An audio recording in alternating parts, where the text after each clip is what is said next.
Welcome back to the video. Today is July 29th on a Tuesday. And before I get started with the TikTok videos that I have put together for you, I just wanted to talk about the storm that went through here yesterday, Monday, July 28th. It was pretty crazy, chaotic. Birds flying around everywhere, getting knocked around actually. And then our power went out, and our power was out for 12 hours, all night long. It was pretty hot, pretty rough. But it had me thinking, what would we do if the grid really went down? Because it was tough. But without further ado, I want to get to the video.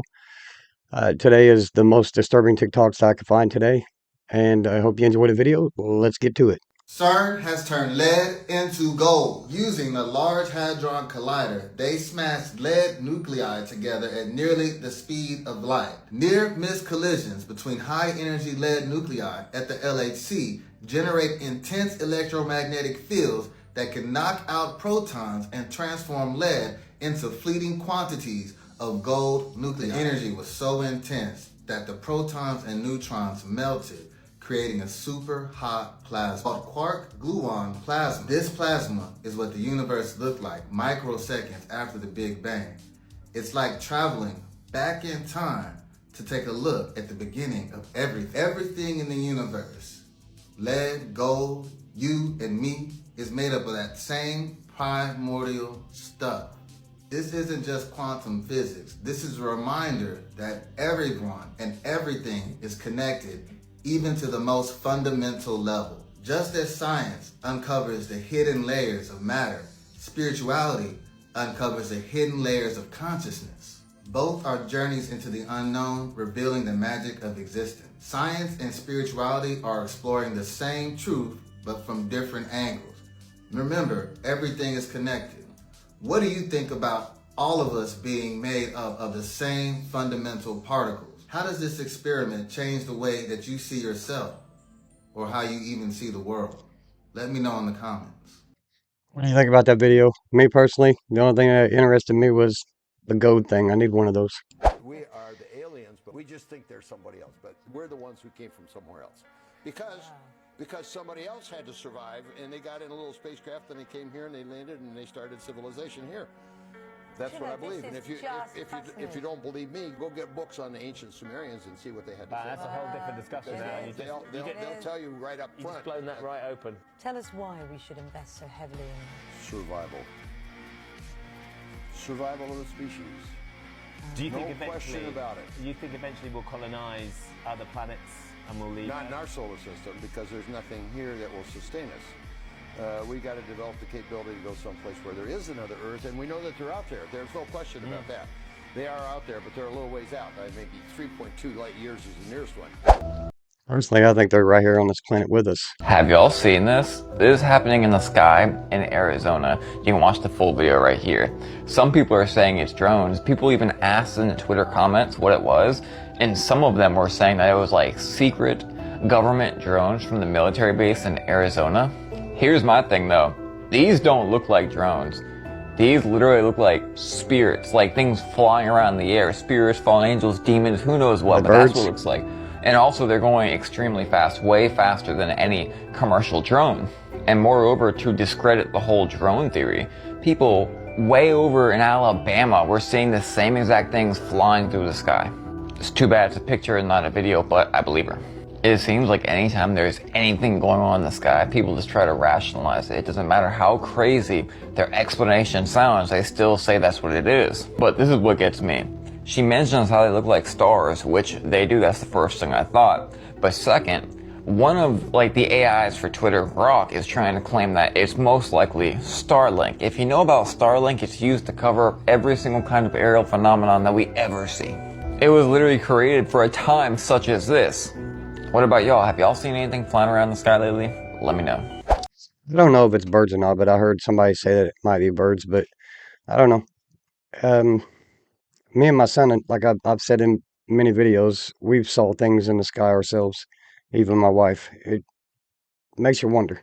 Y'all are not even gonna believe this. You know the ship that just crashed into that bridge last night? This is absolutely mind-blowing. This was a while ago. Do you know that next year in 2026, there's a huge world-changing event going on? For some reason, the guy who's in charge of the US really wants to celebrate the 250th birthday of America.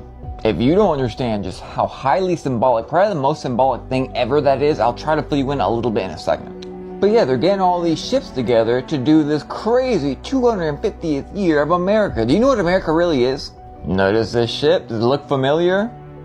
It's the same ship that was going to be used in the celebration.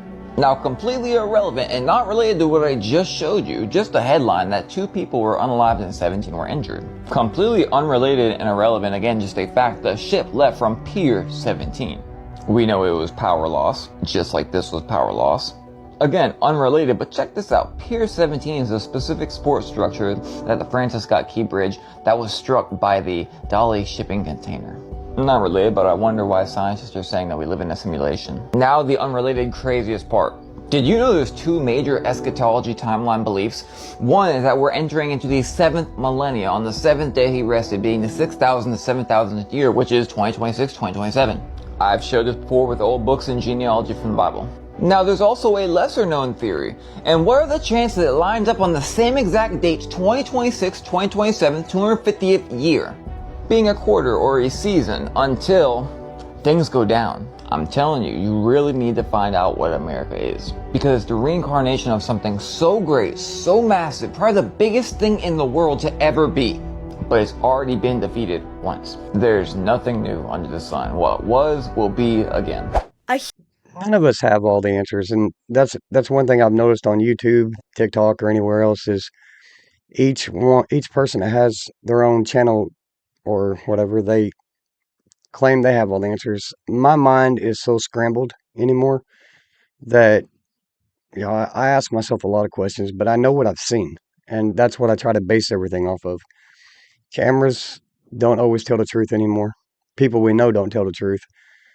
I just hope that you're able to see things with your own eyes. Huge space mystery is that water on Mars is missing, but they might have just found it. See, something really weird that we can't see is happening on Mars. In 2018, NASA sent this spacecraft to Mars. It's called InSight, and its biggest tool was a seismometer, so it recorded seismic activity. It recorded over 1,000 quakes on Mars, sometimes caused by internal movements, and sometimes caused from impacts from meteorites. And sometimes these seismic waves bounced around the planet for hours. But scientists looked at this data and they found that there seems to be like a layer of Mars where these waves seem to slow down. Somewhere around like 8 kilometers beneath the surface. Mars used to have water on its surface, but it didn't have a strong enough magnetosphere and atmosphere to keep liquid water on its surface. So some of it was lost to space, and some of it was tied up in minerals and in ice caps. But even with all of that, it doesn't add up to how much water was on Mars. There's water missing. Scientists think that this layer, where the seismic waves are slowing down, might be where the water went. They think it's porous rock filled with water. And if it is, it could hold enough water to completely cover the planet in an ocean, up to 780 meters deep, potentially up to 1.6 kilometers of ocean. No matter what the number is, if that's what this is, it's a lot of water.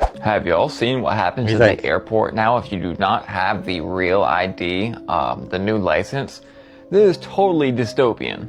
So first, when Resilient LA got to the airport, the first thing they did when they found out she did not have it was they took her and moved her to the side for like 10 to 15 minutes for everybody to see. So basically, act like you are some sort of criminal or something and separate you. Look how subliminal this is. They give them a red sheet of paper, red of all colors, talking about how they are non-compliant. Think about modern day schools, how they mimic modern day prisons, even like getting in line and doing certain things. It's all subliminal. And then the swabbing of the hands, almost like frisking, like again, like you have been pulled aside and dehumanized by the system that you are not going to walk with. The craziest part is this, not only did the whole ordeal take like an hour, they also swiped her phone the same way they swiped her hands. Just think for a minute of what kind of technology they could have and what they could be getting from the phone. I guarantee there's more going on than meets the eye. Get with the system or we will alienate you and make you so uncomfortable to the point where you just get with whatever we say. I don't know what that was all about. Oh, I got they ass now. Shout out to Ricky Gretzer. One of my followers came to me and brought me some truth to expose, and I will be exposing it. NASA, pull up. Everybody, this is your smoking gun. This is gonna show you exactly how full of shit NASA is. Smoking gun, proof billions of dollars are going to waste. Proof there is no fucking space. Proof they're fucking lying. Let's do it. Let's look at this image. Look at this image. You know anybody from NASA, tell them to pull up because this is absolutely mind-blowing. This is NASA considering a rover mission to go diving on the moon. This is supposedly the moon. Let me ask you a question. Where does this light come from?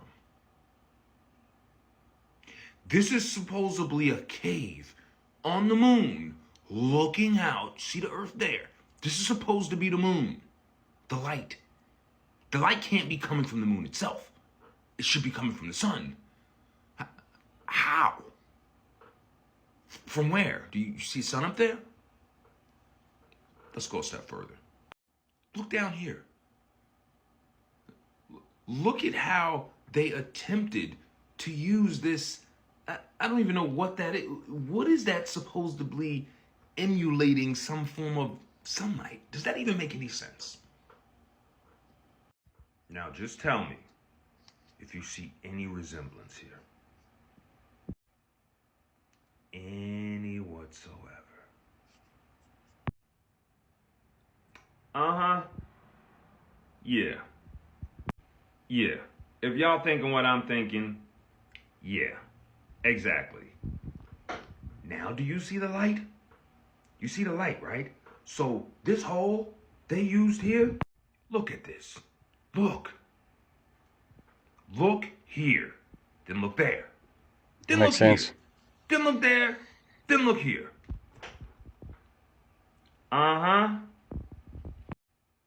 Notice how right here, you see these two plants?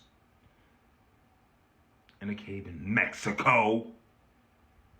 Then notice how right here, you see the same two plants on the moon in NASA's photo. Got your ass.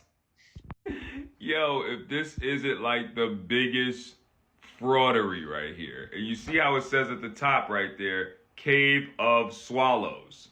Look at the, you can't beat geography. Look at those two plants right there. Look at those right there in the cave. Look at those right there on the moon. While we're also here, can we look at how they CGI'd out the edge of the cave? You actually see it. NASA, you pathetic, man. Look at that. One cave, natural. Same cave. Look at the other cave. CGI, blacked out. Fake globe Earth. What do y'all think? I think I'm gonna have to look this picture up and see if I can find it. Again, boom. Supposedly on the moon. I don't know, something growing on the moon. Cave of Swallows in Mexico. Yeah. Uh-huh. Look, you still see the two plants? They're still right there. Look at the CGI. Fake globe Earth. And now you know, because it's a cave in Mexico, that's where the sunlight's coming from. They're so stupid. If they were smart, they would have CGI'd out the sunlight, because now you have to explain where the sunlight comes from. Like, damn. Like, I thought they went to like these like high technical MIT schools. I thought these people were smart.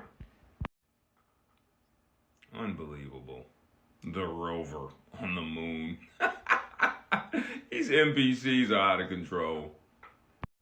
Cave of Swallows. That's what you're looking at. Pit Cave in Mexico. Yeah, sorry. Yeah, it's not the moon. Nice try, though.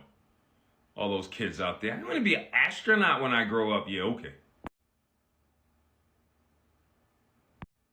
Cave of Swallows in Mexico. An open-air pit cave.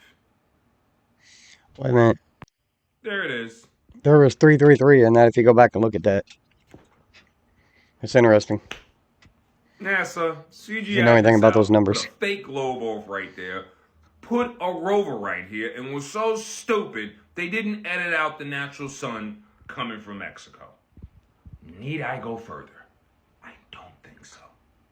But when the mind's blind, the eyes can't see, that this is Mexico.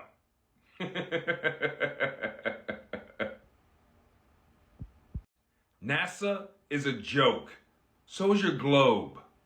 This is proof. One of the things that I learned from whistleblowers from the cabal itself is that they have to work within something they call the rules. And this is very, very important. Hand The signs. rules are a body of spiritual principles that they must follow in order to be allowed to exist. Now, what do I mean by allowed to exist? I mean that they are aware that there are benevolent forces that will prevent them from achieving their goals unless we give them permission to enslave us. Ultimately, the universe is intelligent, alive, and conscious, and it is benevolent. It is a benevolent consciousness. That consciousness does not allow the negative to succeed unless it is invited. So the cabal has made a science, a very elaborate science, out of studying these arcane, occult, magical principles that allow them to get away with what they do. So they have to put out everything that tells you who they are in music videos, in these Super Bowl halftime shows, the Grammy Awards ceremonies. They're out there showing you the truth. This is what people are going to have so much trouble with once disclosure happens, is that these people actually practice black magic, and they are very, very good at it. Look at this photo from the most powerful telescope in space. These things with the spikes, these are stars in our galaxy. They're kind of in the way of the background.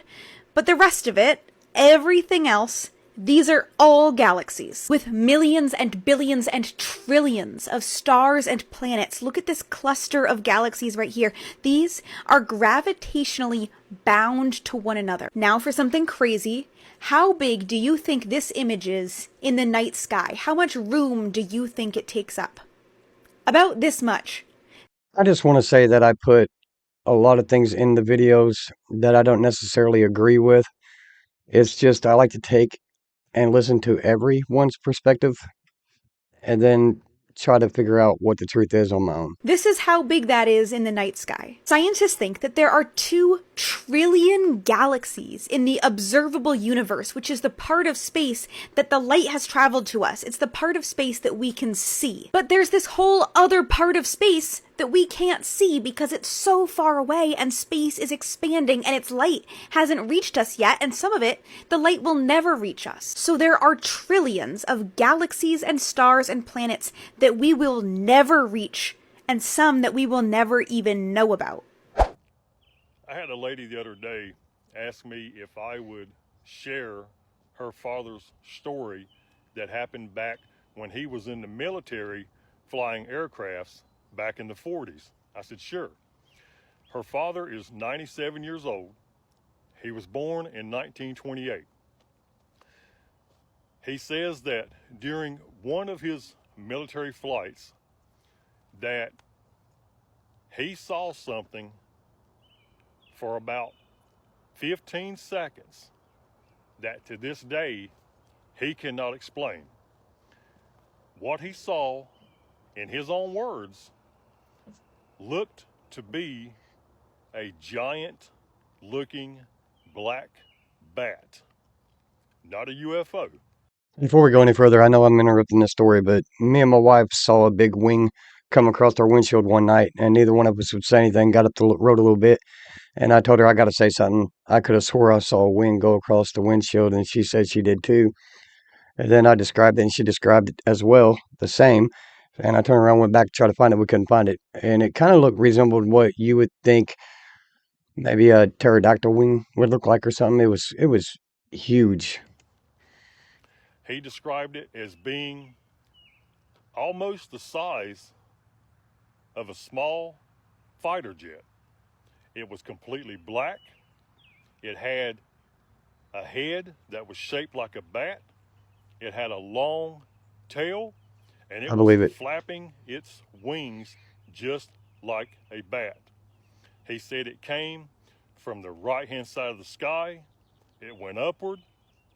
It went straight down, and as it was going down, it was doing a rotation motion, flapping its wings. He said he watched it go back up, straight up, and then it cut back to the right, and it done a dive, and then it just disappeared into the clouds. Now, that is a crazy sighting. And she said that her dad has tried to talk about this, but every time he does, he's been ridiculed, he's been laughed at. And when he told about the sighting after it happened back in the 40s, he was told that he needed to keep his mouth shut about that, because that was not the first time that the military pilots had seen something like that. So, I don't know, but I think that's crazy. That is a wild sighting. Can you just imagine being up or flying around and you see something like that, and this thing is flapping its wings and it looks like a giant bat? Anyway, like I said, that happened back in the mid-40s, and that guy is 97 years old, and he sticks to his story.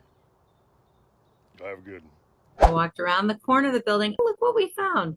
So look, those fellows had something to do with it. It's too worn to tell what it says. And there was a professor there that was very interested to show us around. And he had been there for 30 years and he knew everything about it. And I said, what does that say? Because it wasn't regular letters. They looked sort of like regular letters. This is blurry, so you can't really see it. But I almost, if I blur my eyes, I almost see the word in the second line down. I don't know if you see it, but it almost looks like it says Mason. Do you see that? Not very well. But you do see the Masonic symbol, right? Yes, I do. Which I thought was interesting. I find that all the time. We also found that up at Sewanee. Didn't take a picture of it for whatever reason. But the guy, he's looking at it, he's staring at it. The guy's worked there for 30 years. He's staring at the sign to try and figure out what it said. I mean, it doesn't make any sense. Okay, so this building really caught my attention when we first got here. So the Knights of Pythias are really interesting because I encountered them in my research tracking ley lines. And supposedly they were created by an act of Congress in 1864, which would have been during the American Civil War. And their purpose was to build homes for widows and orphans. Oh, right.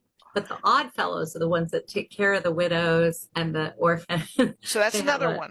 So there seems to be these secret societies that I consider part of the reset. They were involved in the actual reset of these places, and that was what the Knights of Pythias had as their reason for being, was building these beautiful castles and so forth as a place for widows and orphans from the American Civil War to live. The one that I currently have up is the side of the Pythian building. Different kinds of brick. This is the side of it too, and also like the filled in windows and kind of weirdly random here. My student is working in architecture. She just graduated with her architecture degree and she's working in Phoenix in architecture. I asked her what she thought about the style, and apparently they don't talk about that in architecture degrees.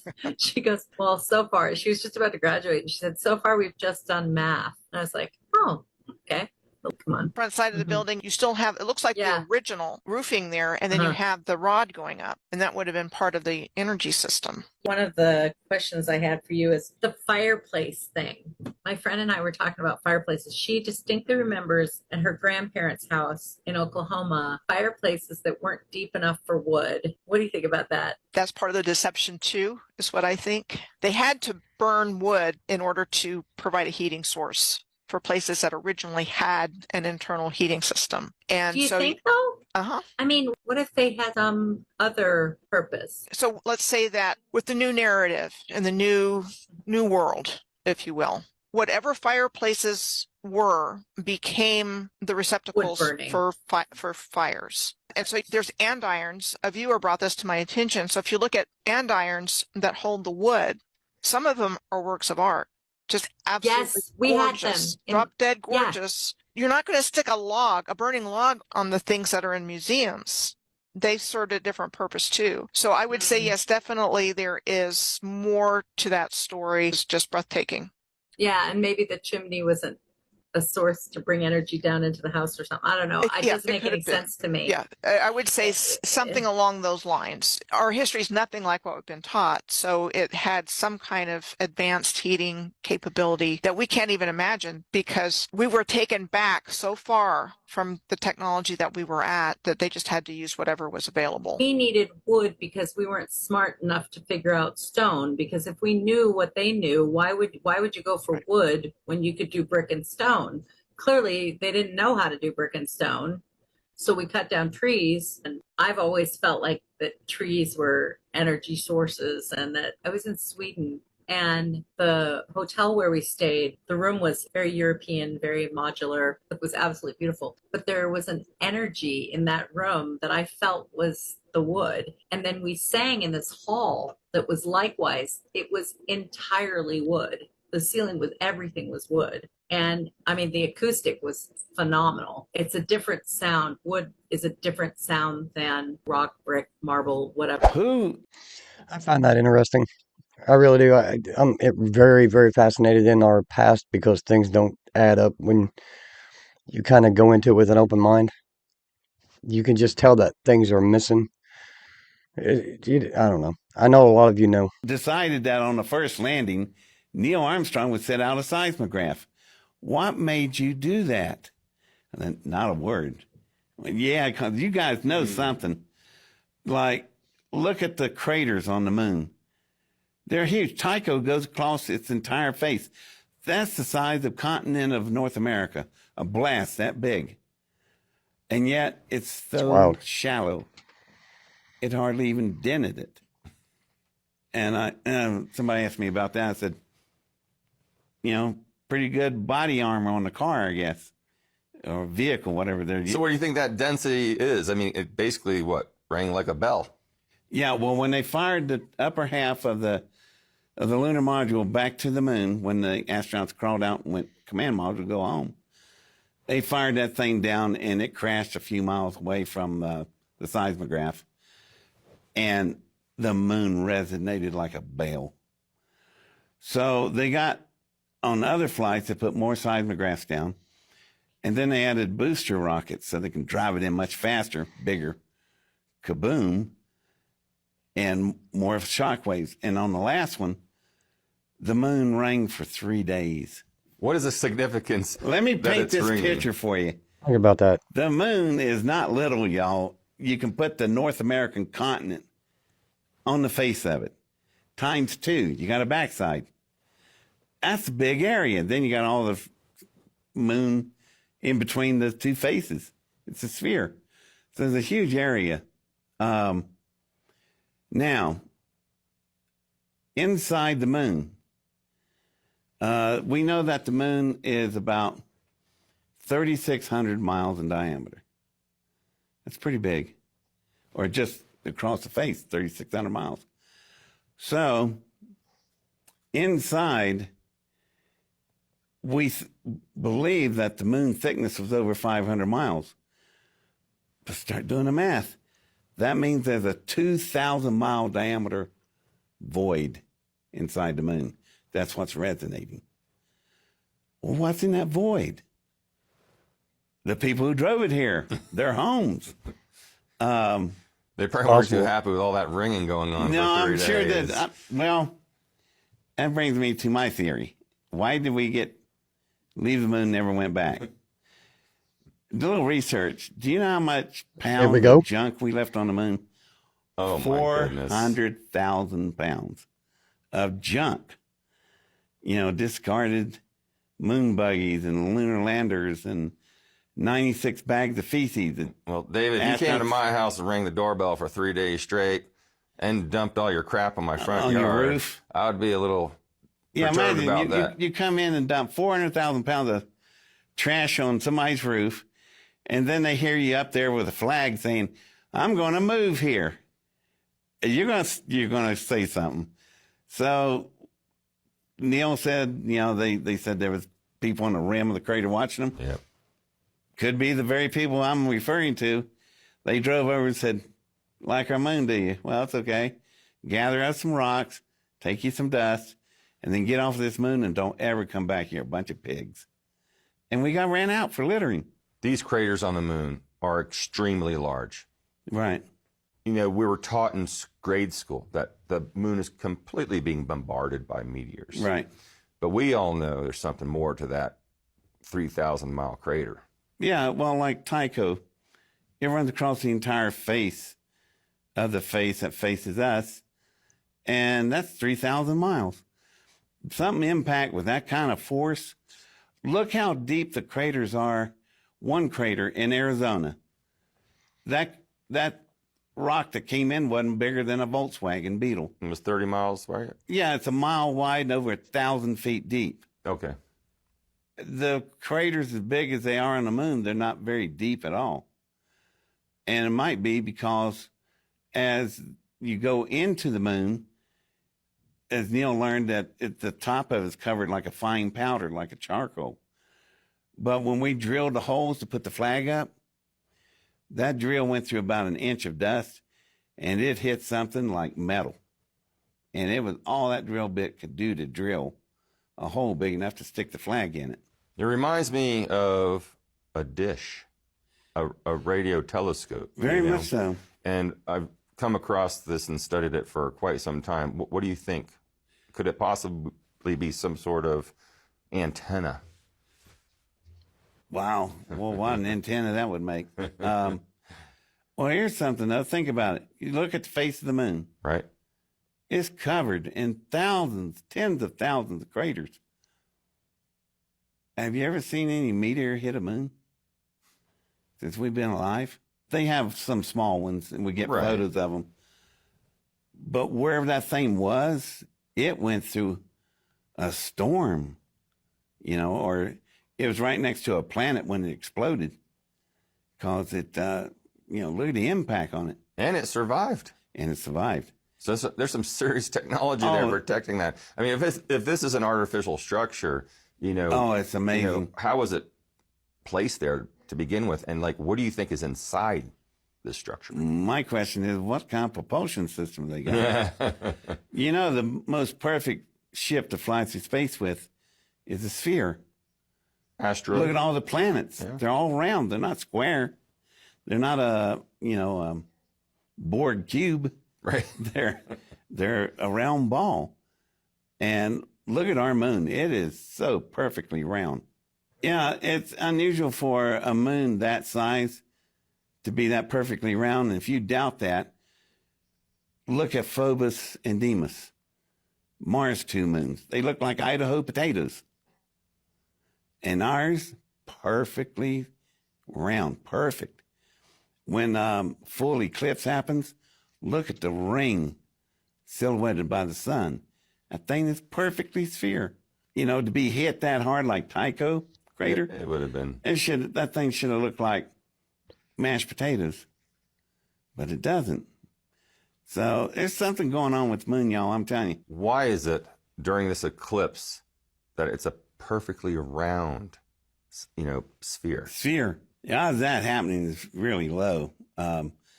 Most moons are, you know, deformed. Right. But ours is just perfectly sphere. And maybe God, I don't know. I could do something here like drives me crazy, ancient aliens. Could it be possible? I'm going to have to do that to get this out. Right. I think, you know, on one side of the moon, you got all these craters, thousands of them. On the dark side, it's not nearly as damaged. You know, just a third of the craters. Why is that? Because I think where they were, their solar system exploded. A planet blew up next to them. That's why the moon was just covered it on one side. It was a blast. One big rock really hit, Tycho crater. And they decided time to leave. So they left. Now, when they get to Earth, they get in a park and they notice that we're a water planet. So we're going to slosh back and forth. So they get in a tidal lock, which is what they want. It won't rotate. So we can't see the backside. The backside is not as damaged as the side that faced an exploding planet. So they're coming and going out of the back of that thing, and we have no idea. It's big enough where if it stayed in a straight line, it'd fly out far enough where none of our radars would ever detect anything flying. It's like you get a dark place in your cell phone. Well, that's what it is.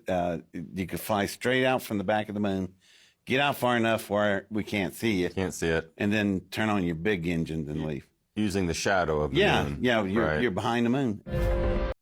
What do you guys think about the moon? The moon fascinates me. How it's always facing us no matter what. Always. For years and years. Is there someone on the moon? Or was it brought here by someone else? Is it just coincidence? Was it just zipping through and just happened to connect with the earth? Or did God create it? Let you decide. Let me know what you guys think. I have my theories. My mind goes everywhere on this stuff. I actually love it. I love it. It's hard to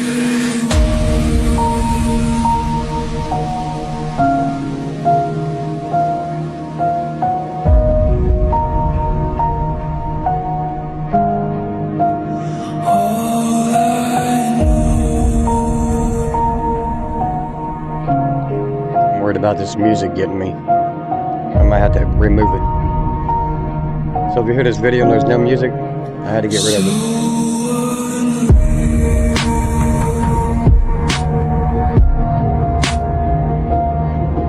I'm gonna turn it down real quick. Just try to help me out a little bit. Back down it goes. Saudi guards carrying the American flag. Isn't that all weird? Do we forget things? I don't.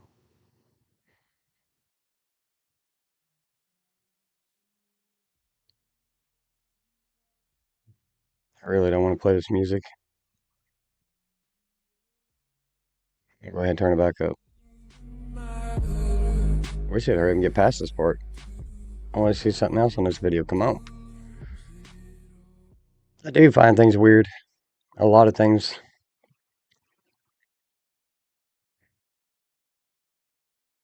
I really wish somebody like us could become president, but I know it don't work that way.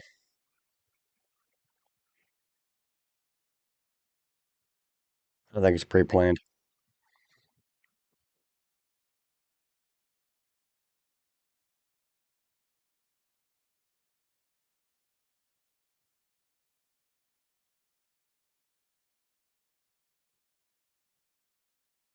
It's crazy.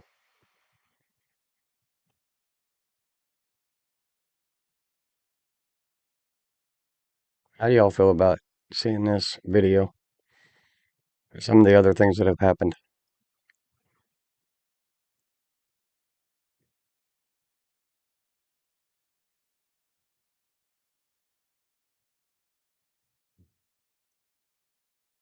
It's over the boss's back. I don't know.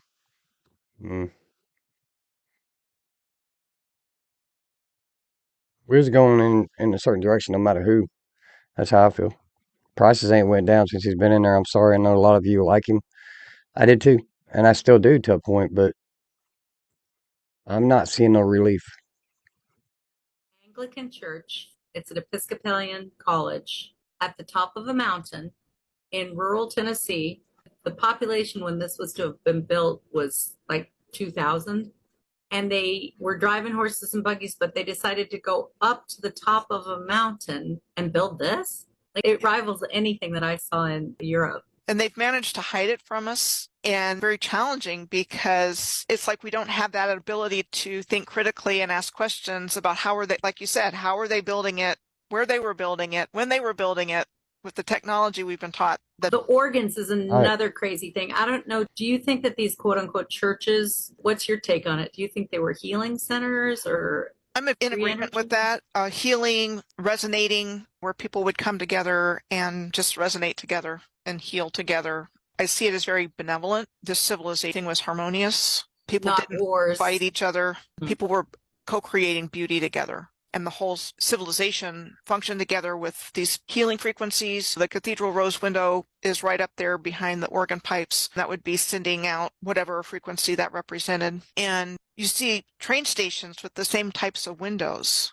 So that says something power-wise going on with this infrastructure that's all connected together. And I found organs in a bunch of weird buildings. So what was supposed to be an asylum, there's this giant pipe organ in the recreation room or something. It's like, why does this asylum need a pipe organ, right? Asylum and asylum, like people come here to seek asylum, but our asylums were to put all the people in that were crazy or whatever. We called them insane asylums. My suspicion is that it was a place to put the people that weren't rolling along with the new narrative.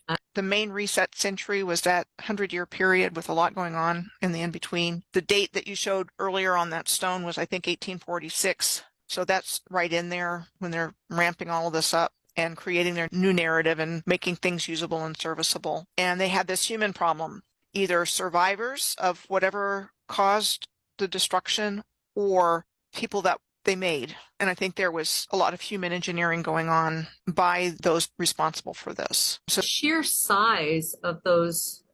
Look at that. I mean, just think about that, how long ago it was, and they claim that they built it back then. It's hard to believe when you look back at pictures that we was told from history, like from the Western times and this and that. None of it matches. Nothing. I have a hard time with all this. Institutions. Usually when I look up anything to find out what they're saying, what they're telling us, this is what you're supposed to believe. And I look up, and the first thing I do is look up what the population of the area was. Buildings that became asylums, became universities, became prisons, became high schools and elementary schools. Right. You know, they were just government buildings, you know, just picking and choosing.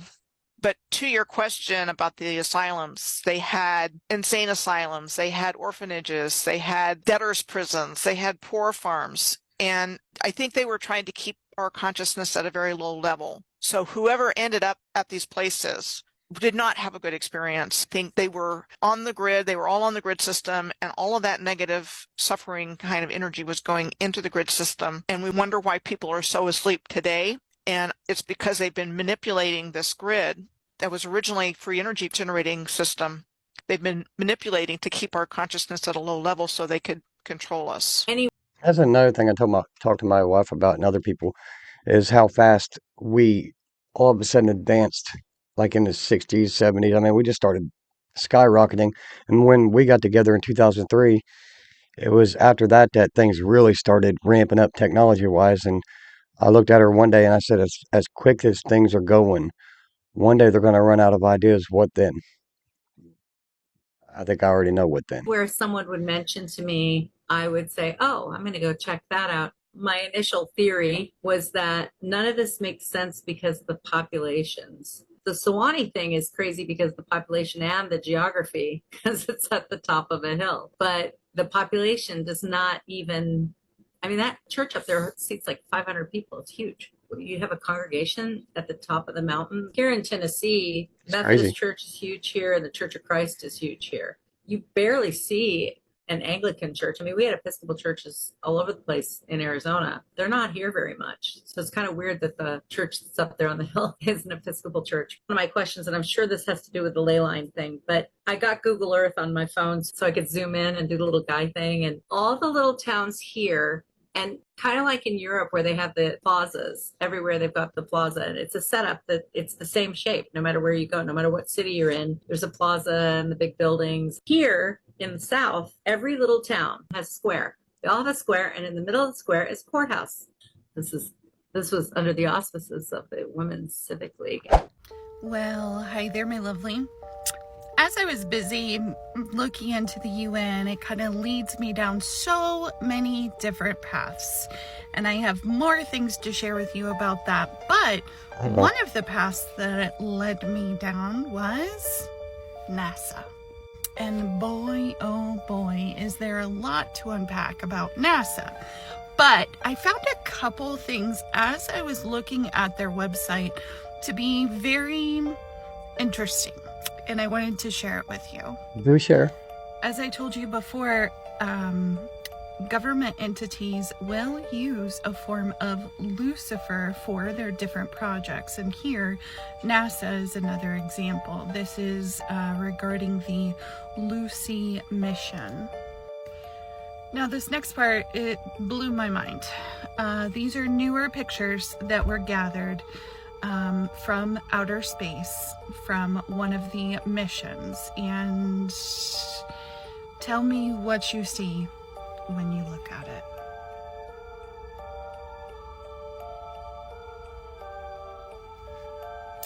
So what I see right here is a butterfly. That's what I saw. It looks like a butterfly. I see eggs on the bottom left, I guess. The middle part there looks like a butterfly to me. This looks like a giant eye. Like a big eye. And this I can see it. I can see it. is terrifying. That looks like a straight demon. Are y'all seeing what I'm seeing here? Yeah, I kind of do. That looks terrifying to me. It's like That's politician. just, you know, it is what it is. But this, that is horrifying. Do y'all see a demon in there? Or is this just a me thing? Is this just a me thing? Let me blow that up. Right there. See that eye and that mouth? Right there. Eye, What do y'all think? mouth. Looks like a demon charging. I see that. Do you guys see that? Is this a case Once of you covered demon it up a little bit, I seen it. pareidolia, or do you see that too? Saw That- it. This picture is really scary to me. Someone sent me an email to tell me about a creepy time loop that they experienced. I'm not sure if she wants to be anonymous. I'm just going to call her Taylor, but if she wants to hop in the comments, that's cool. Creepy TikTok user tales. Taylor said that this happened about 10 years ago. Her and her boyfriend would go to drive-in movies because they were broke college kids and it was cheap fun. She said that there was one drive-in theater that they would always go to in a certain town. They go there one night, they pay their money, they watch their movie, and then they're going to leave. She said that the exit was very narrow, like one car at a time, and they were in an older truck and they're trying to make their way up the hill, and as they're making their way up the hill, a bigger truck crests the top of the hill and just starts barreling down towards them. There's really nowhere for them to go on either side. Taylor yells at her boyfriend. She's like, get out of the way. He's doing the best that he can. They kind of brace for impact, and next thing they know, truck is gone. There's no accident. The truck is completely vanished. They get out. Wow. They look to see if, like, did this thing hit the car? Like, did we sideswipe? Nothing. They can't figure out, like, number one, like, there was not enough room for this truck to pass us, but somehow that happened. And secondly, like, it's gone. So while they're thinking this is super weird, they're like, okay, like, we just got lucky, we're gonna go home. A couple of weeks go by and they decide that they're gonna go to another drive-in movie, but they're gonna go to a different town about 3 hours away from where they were at initially. So they get to this little town and they get there early, so they decide, like, we're gonna grab an early dinner, late lunch type thing. So she says that they go into this diner, and in there it's, like, super weird. Like, the waitresses and, like, the staff are, like, super nice to everybody, super talkative, but with them, they're just kind of like, here's your food, like, they just kind of figured, hey, we're not locals and it's a busy Friday night, whatever. So they pay for their food, hop in their car, drive across town to get to the drive-in theater. It's an honor system. They drop their money in the box. They pull in. They get everything set up. They are ready for this movie to start. They're going to go to the concession stand and get some stuff. They walk up to the concession stand. There is a line. There are people in front of them. The people working there are helping them. They are friendly. They are on it. It comes time for Taylor and her boyfriend to do their order. And they're standing there right up at the counter, ready to order their stuff, and no one acknowledges them. Basically, the people working there are just looking right through them like they are not even there. Taylor's boyfriend Almost like they kind of were gone, that it really happened. even tries to talk to one of the guys working there, and he just is like totally like vacant. Like he's not even reacting to the fact that Taylor's boyfriend is standing right there speaking to him. They think it's freaked kind me of out. weird, but they're just like, maybe it's just a busy Friday night. Let's just go back to the car and enjoy this movie. And I don't know what's going on. They're sitting there. They're waiting for the movie to start. Other cars start pulling in. They said the area where this drive-in theater was located was very hilly. And then like right across the street was the old graveyard. So that's super spooky. But people are pulling in, but nobody gets out of their cars. Like nobody like sets up chairs. Nobody moves around. Nothing. So Taylor said that they get a little way through the movie. And then she's like, you know what? Something just doesn't feel right. Like let's just go home. And her boyfriend is like, yes, let's go home. So they get in their car and they start like weaving in and out of the other vehicles that are parked at this drive-in theater. And she says it was like weaving in and out of like a puzzle. Like it was like a maze. Like it was like so hard to get out of there. And all these people are just sitting in their cars, just like not even acknowledging them, like robots. Like Like, not watching them drive past, nothing. They get even more freaked out. They're like, this place is weird. So they get out of the drive-in theater, they book it through the town, and they get back to the road, this very desolate road, wooded on both sides. That's going to take them about 30 minutes to get to the highway. They start driving on this road, and they're like, this is taking a really long time. And on the way in, we were driving leisurely, and it only took us 30 minutes, but it's been 30 minutes, and like, we're not making any headway here. After that initial 30 minutes, fog starts to roll in. So they would drive through like bouts of like really dense fog and then road. They're still not making it to the highway. Eventually, they see a sign, and it's a welcome sign. And they're like, well, I don't remember seeing that on the way in. That's weird. Okay, whatever. We're going the opposite direction, or whatever. Fog comes. Drive a little further on the road after the fog clears. Same welcome sign. This happens over and over and over for an hour. At this point, they're starting to get really scared. Taylor says they pull their phones out to check. They do not have any reception. She says the next thing she knows, she is having a panic attack. Her boyfriend is having a panic attack, trying to figure out what the heck is going on. And Taylor starts to reason in her mind, maybe that truck that we avoided at the first drive-in, maybe it didn't not hit us. Maybe it did hit us and it unalived us, and now we're stuck in purgatory, which is why no one in that town acknowledged us. Like, we weren't even there. Like, what if we're the ghosts? She says she's just sitting in the truck. She is crying. She is freaking out. And this loop just keeps happening for 2 hours. She said during that 2 hours, she is just crying, like, please just let us get back. Like, please just let us get back. After 2 hours of this happening, the entrance to the highway just pops out of nowhere. So she can see the entrance, and she turns around to look at the stretch of road that they had been on for 2 hours, where they had passed this sign, well, this same welcome sign over and over and over again. And she looks back, there is no fog at all. It is completely clear. They get on the highway and they head home. Initially, when this email came in, I hadn't read it yet. I'm trying to get through all of my emails to get to all of them, but it came in and it caught my attention because she said the name of the towns where these drive-in movie theaters were located. When I tell you that my eyes got about as big as saucers, because the name of the town was the town that I was born in. Like, I was born there. My whole family lives there. I know exactly the drive-in theater that she's talking about. After I saw this, I was like, I immediately need to email her back because I need to know the exact location of the road where she experienced this, because many years ago, my grandma was driving a stretch of road out in that area, and she didn't experience exactly what Taylor experienced. It wasn't a time loop, but she experienced a time jump. My grandma lives to be 100 years old. This happened a very long time ago, but basically a trip that should have taken her hours, to travel from point A to point B, 5 minutes. Somehow she had lost this big gap of time driving down this road. It sent her so out of sorts that she just parked on the side of the road, and eventually, like, the police found her and were like, ma'am, are you okay? And she was so freaked out and, like, not okay that they had to, like, call my family to, like, come and get her. I would like to just also add that, like, my grandma, yes, she lived to be 100. This did not happen when she was 100, and even when she was 100, she had no dementia, no cognitive decline, nothing along those lines at all. Like, she had her health issues, but nothing in her mind. Her mind was completely intact until the day that she left this earth. But if it is the same stretch of road, and Taylor hasn't emailed me back yet, but I'm waiting to see if it's the same. The one thing that Taylor did tell me about this stretch of road, and that I know about this stretch of road, is that it is full of tragedies. Like, a lot of bad things have happened on this stretch of road. Taylor said that after she heard about what had happened on this road, she felt like what she was living was basically like the people who had passed away on that road, like their own personal, like, purgatory, just like living it over and over and over again. I don't know what's going on with this road, but if it is the same stretch, there is definitely something weird there. So I'm waiting for her to email me back. We'll see. Oh, and when that happened to my grandma, that was the time, like, before cell phones. I think, like, we had just started getting, like, do you remember those, like, car phone briefcase things? I think we had just started to, like, start putting those in vehicles. And, like, to this day, like, people say, like, oh, she just got lost. But she would look right at me and she would be like, I didn't get lost. I did not get lost. And she was spicy. So, I don't know. Moral of the story, stay off that road. That was a wild story. But it reminds me of one time, a long time ago. I was really tired, worked a lot, and everybody else was tired too. We had like 3 kids at the time. I feel terrible for this, but it happened. And everybody else fell asleep, and I was driving. And I was so exhausted, and I started to doze off, and I didn't know it. And I woke up to a horn, and I was on the other side of the road, and I pulled it back. And man, I was so upset. I pulled into a parking lot, angry at myself, yelling at myself. Told my wife I just can't drive it. I put all of this at danger. I was just beating myself up. And then we went home, and a few days went by, and things just felt a little different. And I told my wife, I said, have you ever wondered if sometimes you think you avoided something, but it actually happened and you just don't remember it, don't know it, because you just jumped directly into the timeline next to yours. And I talked about that for a long time, and then I ended up finding out that other people across the globe talk about the very same thing, and I never even knew that before. I think it's pretty cool that we all connect that way sometimes. I think it's neat. But anyways, that's the end of the video. I hope you enjoyed what I did put together. I've got another one coming soon. I just wanted to just say thank you all for being part of the channel, watching the video, watching whatever you watch of it. I couldn't say thank you enough.